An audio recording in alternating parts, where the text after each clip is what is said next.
तुमच्या सगळ्यांच्या मनात पुढे काय करायचं म्हणजे काय हो?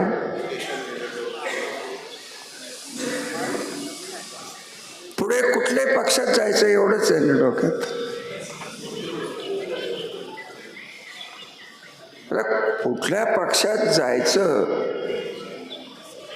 एवढ्यासाठी अस्वस्थ व्हायचं काय कारण? आपण आपलं मूळच अपक्षाचं आहे. याचा अर्थ मी काही कुठल्या पक्षात जाणार नाही असं नाहीये.